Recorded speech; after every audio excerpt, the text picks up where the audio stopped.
these things. First of all, we're going to hear from Dr. Feldman here. Hi, everybody. Thank you for joining in. I'm actually videotaping beforehand because I'm going to be away during this seminar, but I hope you get a lot of good information from all of us tonight, and you'll be able to see this at a later recording or later date as well.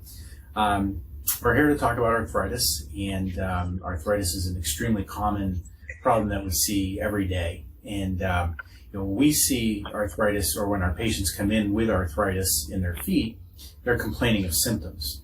But that is not when arthritis begins. Most people equate arthritis to pain, and arthritis and pain are not the same thing. You can have arthritic joints that you have no awareness of, and you can have arthritic joints that are really painful. We're obviously seeing the people that are having pain or having issues from arthritis. Arthritis you can have swelling, you can not have swelling. You can have bone spurs, which occur when two joints sort of rub together in a way that they're not designed to rub together, and bone sort of builds up because of extra pressure that happens in people's spines, hips, ankles, and all of the foot joints. Some of the older people might see it in their knuckles too, with their knuckles enlarging. Those are all types of what's called osteoarthritis. Then there's a whole other group of arthritic problems, which are systemic arthritic conditions such as rheumatoid arthritis, lupus, gout would be a systemic arthritis. There's many different types: scleroderma, Sjogren's disease, Reiter's disease. There's Paget's disease. There's many conditions that can affect us systemically as well. But really, we're here to talk mostly about osteoarthritis, and otherwise known as wear and tear arthritis. It's a non-inflammatory condition. You can have inflammation, but it's not a process in the body that produces natural inflammation, such as the systemic arthritic processes. But in order to really truly understand arthritis, we have to go back in time, because when you develop symptoms, it's much further down the road from when the symptoms developed. Behind me, we have some little charts that I like to show patients. We have the dynamic neuromuscular stabilization charts. It's our DNS. And basically, up on that side, it's a baby being born. The whiteboard is sort of cutting off just 1 month of development. But that newborn baby, or that 3-month-old baby, goes from there. And then this baby at around a year old has earned the right to walk. And they earned the right to walk because they went through these developmental steps. And their bodies learn the different processes of movement, which is how it's supposed to work. We are born with everything needed to be a fully functioning adult. We are born without shoes. We are born without support underneath our feet. And it's a really important thing to understand that, we have all the tools necessary to succeed in life from how we start. If you have a knee problem or a hip problem or a shoulder problem, and you go to a doctor, they're going to send you to a physical therapist maybe, and the physical therapist is like, well, we need to support these structures, so let's strengthen the muscles surrounding to get you better. But if it's a foot problem, and you go to a foot doctor, or you go to a therapist, or you go to a shoe store, they're going to say, well, let's get you into a new shoe, or let's give you more support. Why not strengthen the foot? Why not strengthen the arch? Why not allow the foot to actually be a little bit more able to do the job that you're asking it to do? But again, it's really important to understand kind of where we start and where we're at now, because at some point between this and between where all of us are at now in our lives, something changed. So our intended movement has changed. We put shoes on our feet at a very young age, which really ruins the development of our feet. We go from having feet that with toes that spread and can actually be useful for balance and stability to toes that are kind of squeezed in. We lose some of the nerve endings and the sensation that help us with balance and stability. Then we start sitting. We sit in chairs, which ruins our ability to stabilize our core, which is the belly. I'm a little too short for the video. But we really need to be strong in the middle so that we can move our upper extremity and our lower extremities in the manner it's intended. When we lose the stability in the middle, we're going to have to rely on our feet to do more than what they were supposed to do. And if our feet are already at a disadvantage by being in shoes and losing some of the strength and stability that they were supposed to develop at a young age, then they're going to, at some point, start to fatigue and struggle as well. This is a really important concept to understand if you really want to understand arthritis and why you have it. And I have to explain all the time that just because you have pain on a Wednesday doesn't mean the problem started on a Tuesday. It might have started on a Tuesday, but decades ago. So I have this little graph I like to show people that sort of explains what I'm talking about. So if we have two axes here, we're going to call this dysfunction, and my penmanship is dysfunctional, I apologize. So this is movement that's not as it should be. This is movement that isn't perfect. So when you see somebody walking down the street and they have a limp, or one shoulder's higher than the other, or they kind of look like they're working a little too hard, that's dysfunctional movement. And this would be age. So we are born here, we're no age, and we have no dysfunction. And at some point towards the end of our lives, we're going to be over here. And I'm going to draw a line right through here, and I'm going to call this my symptom line. So as we get older, we're going to track on a trend that is more dysfunctional and older. If we have an injury, we might pop over this line, which I'm going to call my symptom line.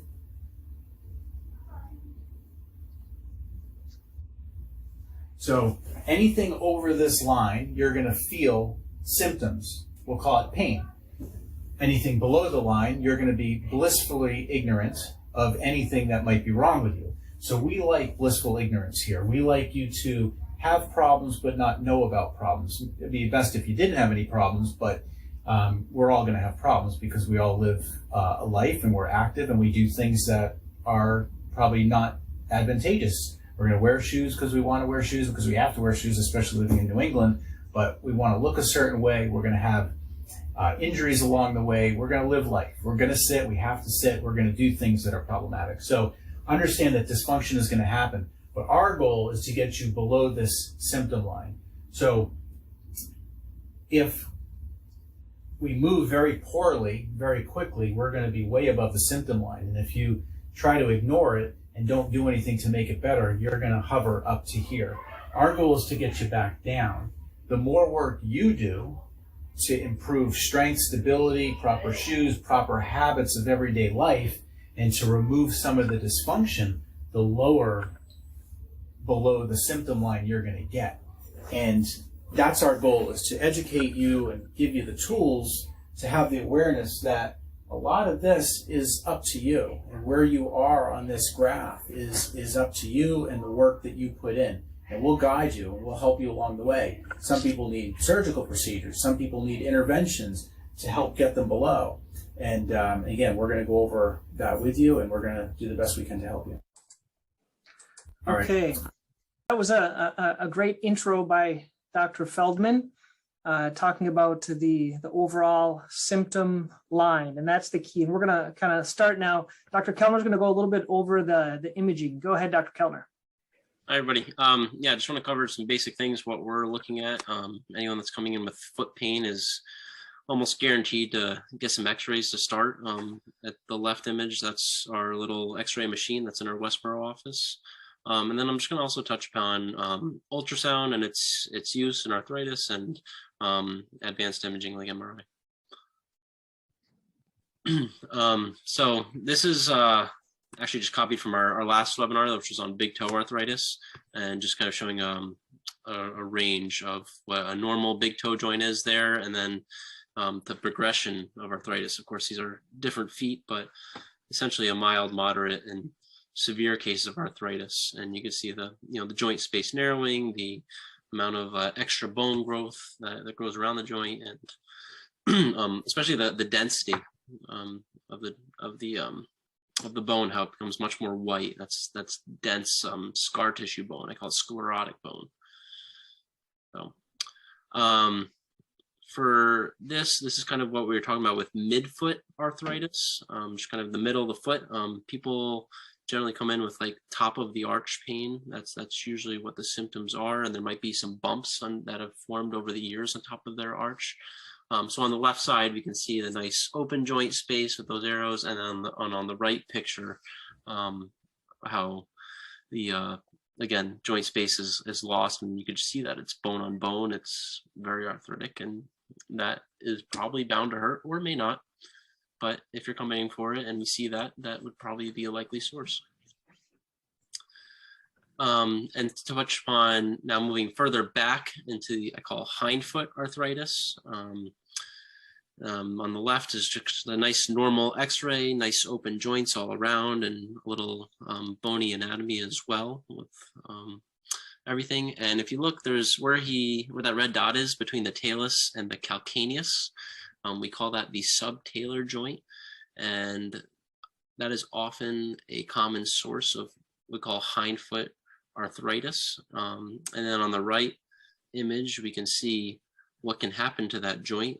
This is essentially like a collapsed flat foot and a very arthritic subtalar joint. So it's right below the ankle. The ankle could move very smoothly, but the arthritic pain is actually coming from the subtalar joint. And then moving on to the ankle joint. On the left is a nice open, normal looking ankle joint. I think of it as like 3/4 of a trapezoid. It should be even and congruent all around the joint. You shouldn't see any little bone spurs projecting in. Compared to what a very arthritic ankle joint looks like, probably 95% closed off at this point, probably almost no range of motion, and certainly would be very painful. Ultrasound imaging, again, this is a big toe joint, and just showing what we see when we use an ultrasound. You can see where the skin surface would be at the top of the image, and you can see the kind of the longitudinal axis of the bones and the space between the bones where that red arrow is.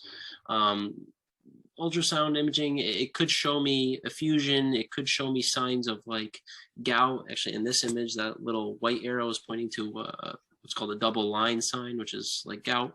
But also for like midfoot arthritis and sometimes hindfoot arthritis, ultrasound is very useful for a guided cortisone injection. People come in for very severe symptoms and need some relief pretty much right away. This can ensure that we get the needle right into the joint with ease.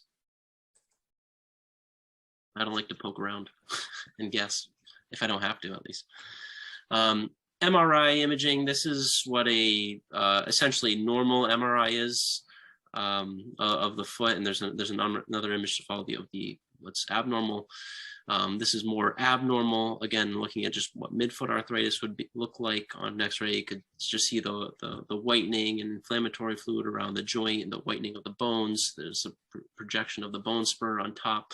MRI is not routinely ordered by any means. We usually can see what we need to see based off an X-ray or maybe an ultrasound. But maybe for cases where you're not sure or want to confirm it's arthritis, it's not something else, or if there's an old fracture and you want to evaluate for like surgery or fusion, whatnot, MRI may be ordered. Just again, to the next step, we're talking about shoes and then orthotics. Just like there's detailed anatomy of the foot and ankle, there's also detailed anatomy of a shoe. So it's just kind of a quick overview of everything and what we're looking at in the shoe, and what we can change or suggest what to look for in a shoe when you go shopping or trying to steer you in the right direction. Just to touch upon what Dr. Feldman has said earlier, less is more in terms of support. As we're born with our natural foot mechanics, and we lose it over time by the shoes that we wear. That changes things. It changes the strength of our feet. But so going for the least support necessary is kind of my targeted goal, and that's kind of based on many factors: the patient, the level of arthritis, location, and so forth. But just look for things to support arthritis when you're kind of in that end stage type pain and not sure where to start, this is probably the best place to do that. A firm heel counter, looking at the top right image, there's that heel counter rigidity. So it's kind of just feeling the sides of the heel should be nice and firm, and that can help control an abnormal heel position, especially abnormal forces like abnormal pronation or supination, which is the opposite of pronation. A stiff midfoot shank. When it comes to support, think of stiffness of the sole of the shoe, and that can easily be determined by like the shoe bend test. The blue sneaker bends nice and easily through the midfoot, and opposed to the orange, which does not bend. If there's stiffness, that's more of a rigid lever arm that you can propel yourself forward.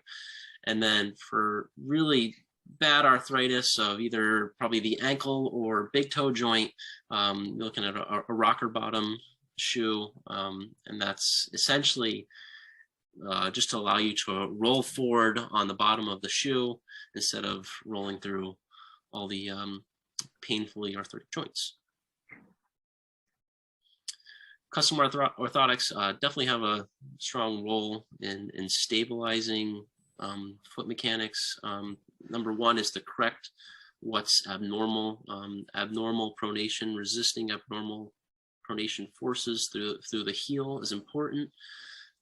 We can, depending on the level of arthritis, we modify the orthotics. Not all orthotics are made the same. We customize them for a reason. We can make changes to them, subtle things, but we can do that in a way to either enhance range of motion or restrict range of motion based on patient needs. And again, with that, provide cushioning or rigidity. And cushioning is more like accommodating deformity versus rigid is actually generally more functional. And then again, just to show different types of modifications, on the left images are two different types of arch reinforcement. Someone maybe with like midfoot arthritis and needs something that's really just going to make full contact and evenly distribute pressure on the bottom of the foot. And on the right images are two different ways for big toe joint arthritis, how we might manage that. The one that the orthotics is kind of blue and white, that's like it's called a first ray cutout and a Cluffy wedge, which is a way to enhance motion in the big toe joint if it's able to move, versus that bottom right image that has that black extension. It's called a Morton's extension, and that's actually just a stiff. Usually, I usually use like a carbon fiber plate there, and that will just like restrict all range of motion in the big toe joint and just not allowing it to move. If it doesn't move, it won't hurt. Okay, thank you, Dr. Kellner. I'm going to talk a little bit about the non-surgical treatments, because a lot of our patients are able to get better without surgery. A few, Dr. Savvy's going to talk about some surgical procedures, but we're very good at helping you with shoe gear and with orthotics. And I'm going to talk about some bracing. If you haven't heard about bracing, it's very effective as well. So just to start, anti-inflammatories, those that have arthritis know that it helps. The problem is if you take too much of it, it can cause stomach issues. It can cause other types of problems. So when I'm treating someone for actual arthritis, anti-inflammatories don't do that well unless it's something that's just inflamed because of let's say an example, you wear a bad shoe or you do a little bit too much walking. You can do it for a short period of time, but I don't recommend a long-term treatment of arthritis with anti-inflammatories. Once again, the same thing, if you're having we call it like an acute attack of gouty arthritis or of some type of foot pain due to your arthritis, you can calm it down with icing. We're big advocates of something called a contrast bath. And basically, I kind of equate it to resetting your computer at home. You do a ice bath hot, ice bath cold, then hot, and then cold. You do 5 minutes, and then back to 5 minutes. And that can help kind of swell it up and then calm it down and reduce the inflammation. So it's effective, but once again, it's not a permanent answer for arthritis. It's a way to make it feel better if it's inflamed a little bit. As Dr. Feldman talked about, strengthening everything around the area of arthritis can be helpful with physical therapy. There's some types of exercises called short foot exercises. It really depends on the location of the arthritis and the severity. But doing some type of strengthening through physical therapy can help. Now, be aware though, if you do too much movement in a joint that's hurting, it's actually going to make it worse. So unlike other types of physical therapy, the more you move a joint that's arthritic, it tends to have more pain to it. So you have to be careful. I've had some people that have joint pain and they just do a whole bunch of stretching and exercising and bending it, and then it hurts a lot more. It's because you really don't want to do that. A lot of times we'll use other types of modalities, maybe like a compression sock. We have something called a plantar fascial sleeve to reduce the movement and help with some compression for the swelling. We'll do a wrap around the foot. We'll tape the foot. A lot of the focus is actually on moving the area less. One of our big go-tos, as Dr. Kellner talked about, is cortisone injection. And, prior to a couple of years ago, we were doing cortisones, we call it blind. And that's how I did it for the last 10 or 15 years that way. But now that we have ultrasound, for certain joints, it makes it a lot easier. For example, those joints in the middle of the foot that we were talking about, those are a lot easier with an ultrasound. So you use an ultrasound, it shows you the joint, you inject a little bit of liquid, and we do it for diagnostic purposes, but as well for therapeutic.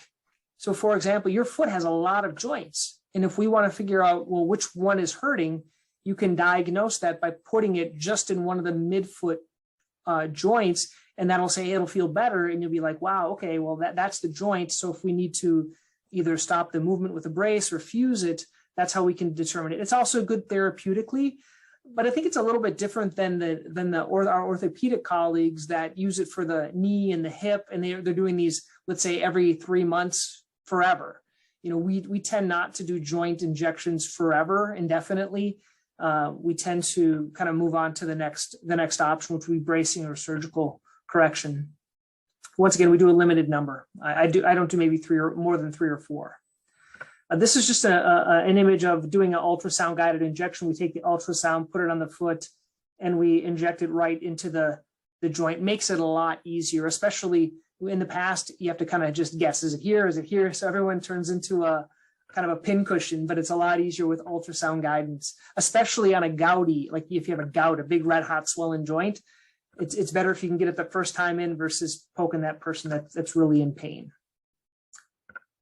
There are a couple of ways of stabilizing the foot. The least effective is with taping or even with a compression sock. These can reduce some of the movement, but very minimal, and you have to keep applying it.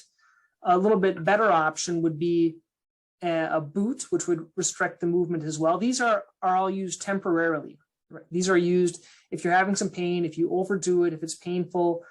Temporary use of these is indicated. You're not going to use this the rest of your life. You're not going to tape for the rest of your life. I'm a big advocate of braces. So braces are basically, you do a cortisone injection on someone, or they've tried physical therapy, they've tried changing their shoes, they've tried an orthotic, the cortisone really helps them. Well, if the cortisone helps, it's because it calms down the inflammation in the joint. But what causes the inflammation many times is the excess movement.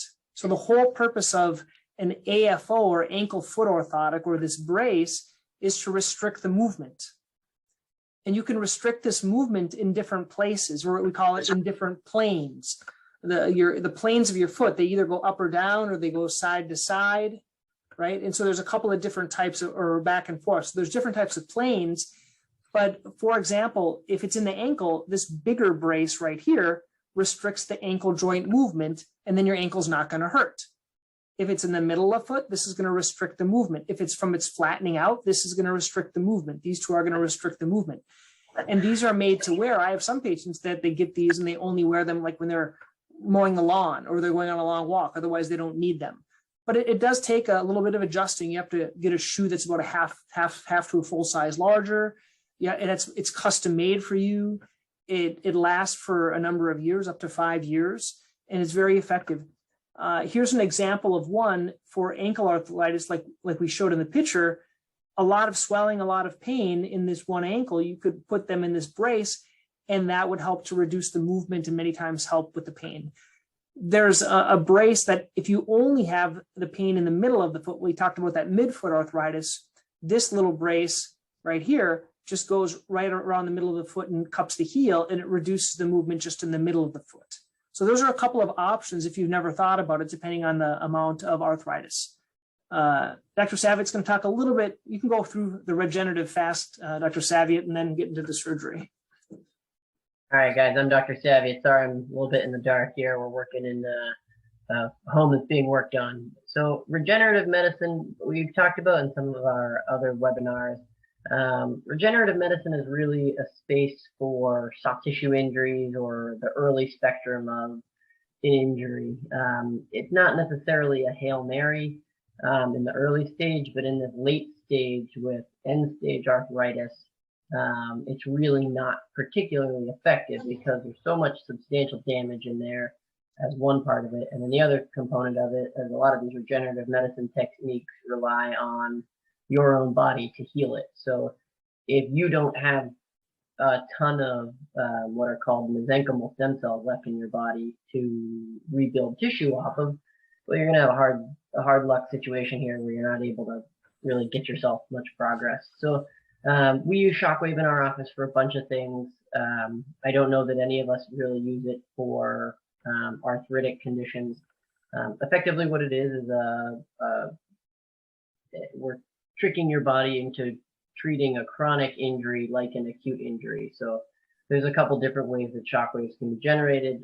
The image on the right, on the side on the right there, is a radial shockwave device where there's an impact caused by a bullet oscillating inside of the handpiece, and that creates a ripple effect through your tissues, almost like a drop in water. Whereas the other one is a focus shockwave machine. There's some okay case reports of using focus shockwave machines for arthritic conditions. They really just treat the symptoms. And the way that machine works is very similar to a kid with like a magnifying glass and burning ants on the sidewalk. You're taking energy, you're consolidating it and focusing it at a fixed distance to try to get a big response from those tissues. None of it is heat energy. It's all physical force energy passed through there, generating a response from your body. Platelet-rich plasma, not a big fan of for this sort of stuff. Again, it's a cash service for any time you use it, and there's not a ton of literature that supports it in our practice. We use it for some other soft tissue stuff, tendon injuries and the like, similar to our amniotic tissue injectables that we use. Again, another cash service and incredibly effective for a lot of stuff. If you have the resources and you're willing to try literally everything before surgery, then yeah, by all means. Like, this is something we do a lot of, and we do it. It comes in such a small vial. We're talking about a cc or 1.5 milliliters of 1 to 1.5 milliliters of this liquid that we inject into an area. So we use that under ultrasound guidance, which is why we're so darn effective with it. So more importantly, what I'm really talking about here is with the end stage arthritic things, or as arthritis progresses, it sometimes needs a surgical intervention. This carries over from our hallux limitus seminar here, where we were talking about the joints involved with big toe joint arthritis. But anywhere where two bones come together, you have a joint, and inside there is cartilage, and that cartilage is supposed to act as cushion, and there's fluid in there too, which acts as a lubricant. And anywhere where that cartilage starts to break down is arthritis. And there's a whole spectrum of that disease process where you have a totally healthy joint on one side going all the way to a totally unhealthy joint with no cartilage left. And somewhere along that spectrum, that motion that you have left starts to become problematic motion. Early on, you want to try to preserve as much motion as possible and not damage the remaining cartilage you have. A lot of that comes with moving well.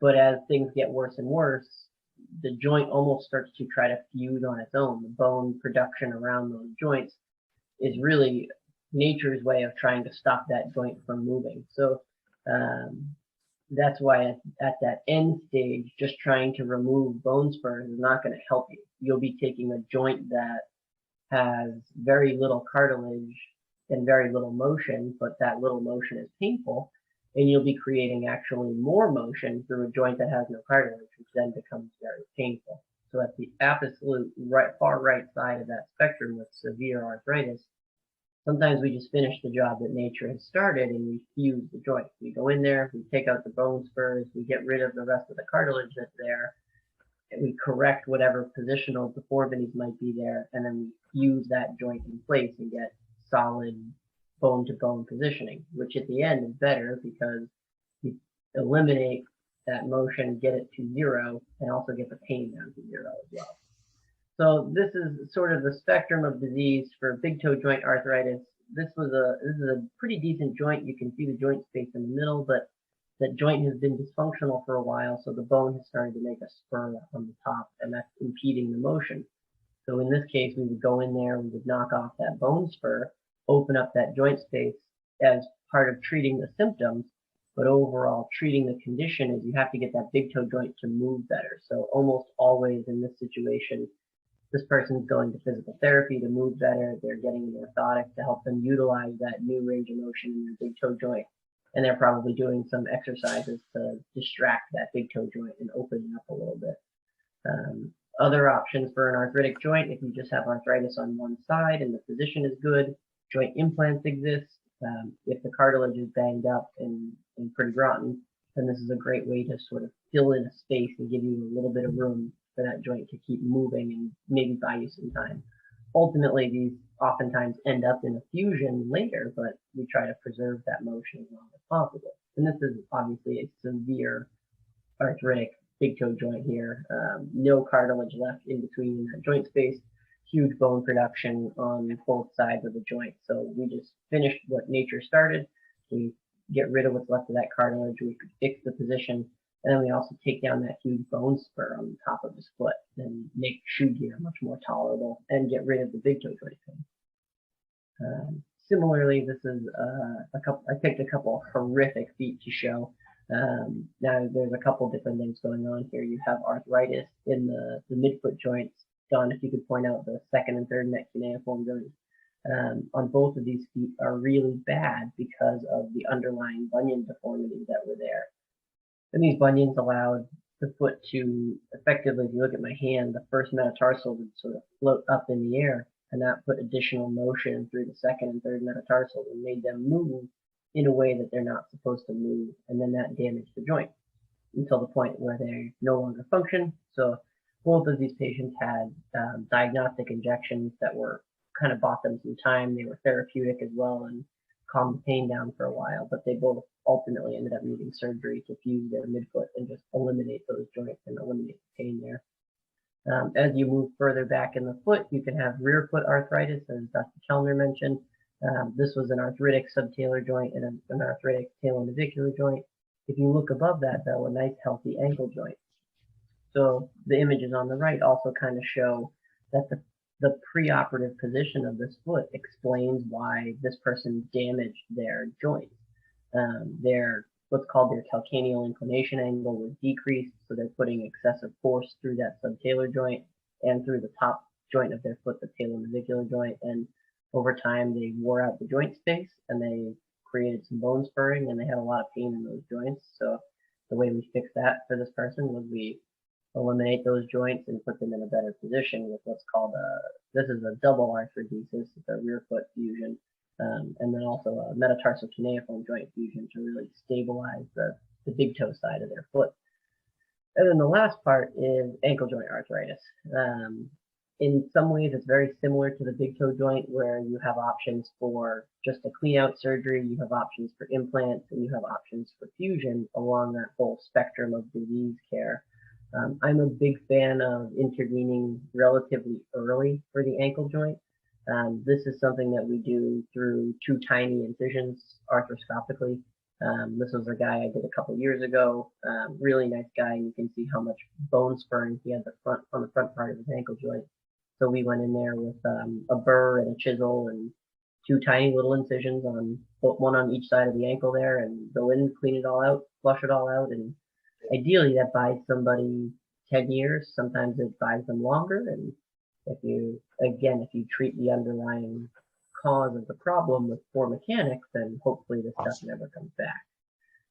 Next step up from that would be something called an ankle joint implant. These are not something that we have anyone in our practice that actually personally does, but we do have people in the state that we refer to for these. Ankle implants are fairly reliable these days. They're relatively straightforward.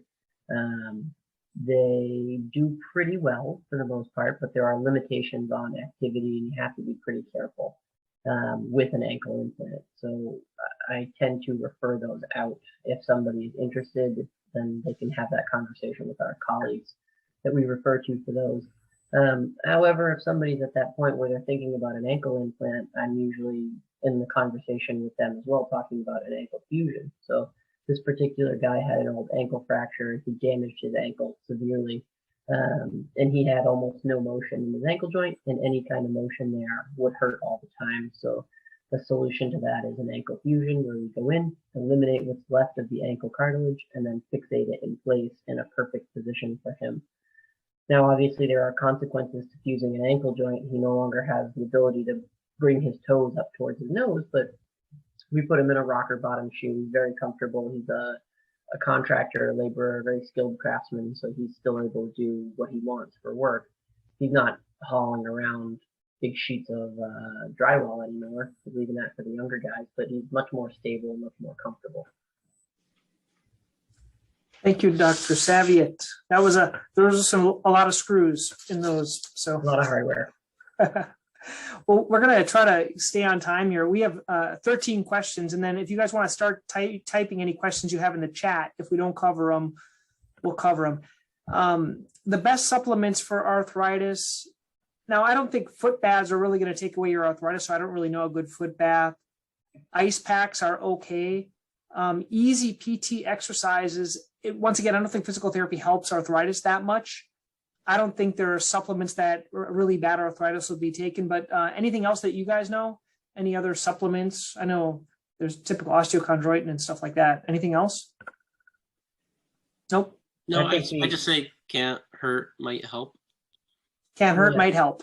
Yeah, that's kind of where I land on this. Is a lot of those supplements are, if you're worrying whether you should make a car payment or you should buy your supplements, you should make a car payment. There's really not a lot of data that demonstrates the benefit of most of those supplements, and they're a huge industry. Ice packs don't usually target the particular area all that well.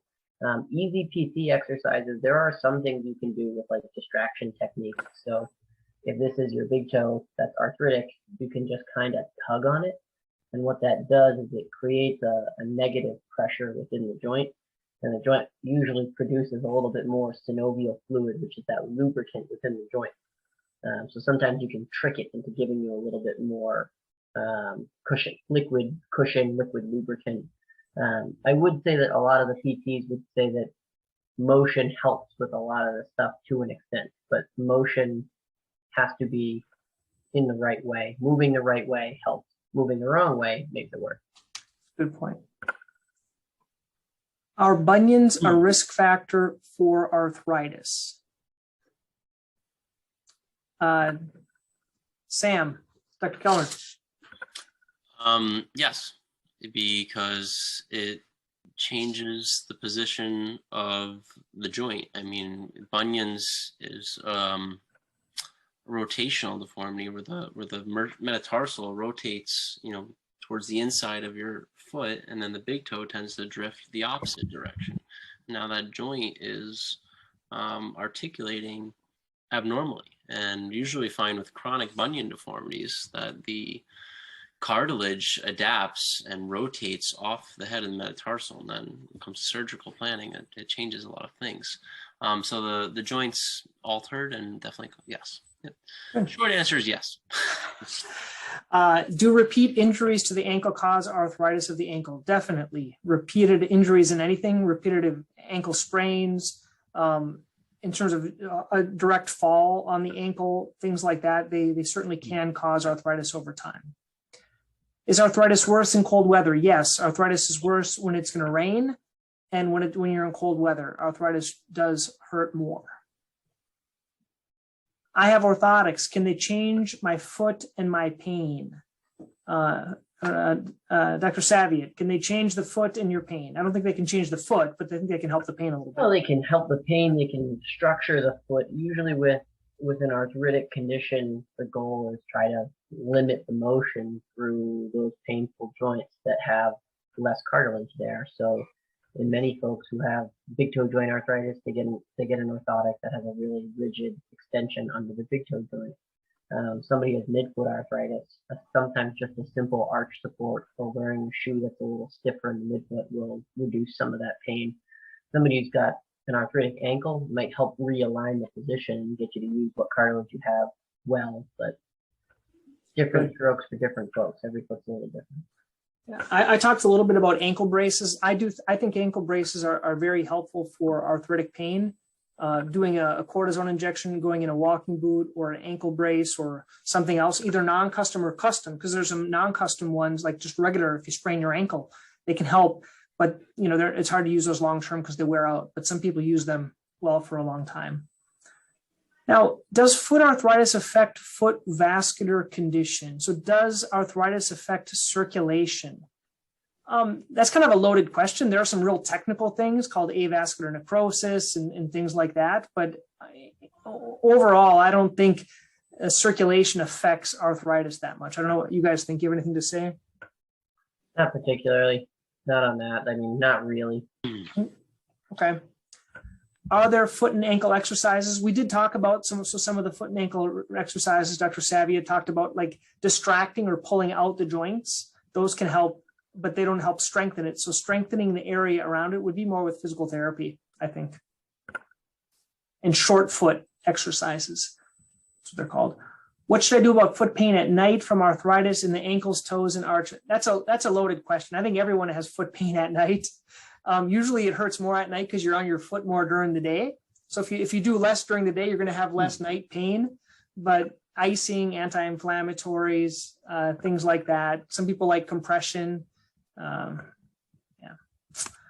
What brand of shoes are good for arthritic feet? We try to stay away from brand names, but I think if you look at and you can have a copy of this lecture after some of the recommendations that Dr. Kellner made. Something that's a rigid, stable shoe that doesn't bend is a very good type of a shoe for arthritis. Something that doesn't bend in the big toe joint. Buying new shoes every 6 to 12 months or every 300 to 500 miles. That's a good rule of thumb. I'm just kind of going through these. If the other doctors have something, they'll chime in, they can. Does the bending of the foot in driving negatively affect the foot and ankle arthritis? Repetitive motion, so repetitive on that gas, on that brake, yes, it can. Any positions, I've heard of Dr. Feldman recommending people putting a yoga block against the door that's near them to kind of realign the hip and the knee. So he talks about doing that. And can arthritis heal itself? Probably not. Do you guys have any other tips about position wise? I just usually tell folks to avoid anything that puts those joints in an extreme range of motion. So for big toe joint arthritis, stop doing push-ups with your big toe dug into the ground. Don't do the world's longest plank anymore, because you're gonna take that joint to an extreme range of motion, and that's gonna hurt it. Same thing with the ankle. Don't take it to an extreme range of motion, because bone is dumb. When bone hits other bone, it goes, guess we'll make more bone. So then it starts to make more bone spurs and cut down on that joint space. So Dr. Savvy covered this. Can surgery remove arthritic areas? Yes, it can, by fusing it or just removing the spur on top. And prevent recurrence, you can't really prevent, but you can prevent the abnormal motion that causes it. How effective is foot surgery? I think it's very effective, very, very effective if it's done properly.